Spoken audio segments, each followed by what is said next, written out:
Hello guys, এখন দুপুরবেলায় এখন 3টা বাজে। দুপুরবেলা খাওয়া দাওয়া হয়ে গেছে, সবজি ভাত মাংস পাইনি আজকে। আর আজকে আমার দাদার গাড়িটা কিন্তু লোড হলো না। হ্যাঁ, মনটা খুব খারাপ। হ্যাঁ, আমার গাড়ি লোড হচ্ছে। হ্যাঁ, এই যে গাড়ি আমার লোড হচ্ছে দেখছেন। আর দাউদ ভাইয়ের লেবার আসে, মানে গাড়ি মার্কেটে অভাব, লেবার অভাব, প্রচুর গাড়ি লোড হয়ে যায়। আর যে যে পারেন আসে ভাই, কোনো টেনশন নাই। গুজরাট আসেন আর পয়সা কামিয়ে যান, নো টেনশন। মালের অভাব নাই, ভাড়া কিন্তু চাকাচ্ছা একদম 82,200 টাকা টন। ঠিক আছে, 30 টন মালের 2,44,038 টাকা।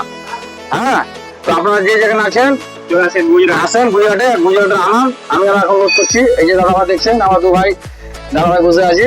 হ্যাঁ, আমাদের আমাদের কালকে এই ভাইয়ের মন তোর খারাপ, কিছু করার নাই। আর ও ভাই বাড়াতে বলেছি, না আমি কাজে পালিয়ে যাবো বলেছি। ও ভাই আমার কালকে লোড হবে। এই যে আমার দাদা ভাই ভাই একটু কিছু বলছে, বলো। আমার কোনো টেনশন নেই, মালের তো অভাব নেই। 82 টাকা রেট চলছে, 82, 84 যাকে যেরকম দিচ্ছে। হ্যাঁ, কিন্তু গাড়ি আমার লেবারের জন্য লোড হলো রাখো, কালকেই হয়ে যাবে, অসুবিধা কিছু নেই।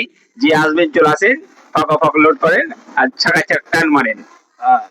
ভালো ভিডিও ভালো লাগলে লাইক করেন, কমেন্ট করেন আর শেয়ার করে জানিয়ে দেন। হ্যাঁ দাদা ভাই, জয় হিন্দ, জয় হিন্দ, জয় ভারত। জয় ভারত। আমরা এখন গাড়ি ছাড়বো আজকে সন্ধ্যাবেলা। হ্যাঁ, আর না হলে কালকে ছাড়বো। আমার দু দাদা ভাই কালকে লোড হবে, টেনশন নাই।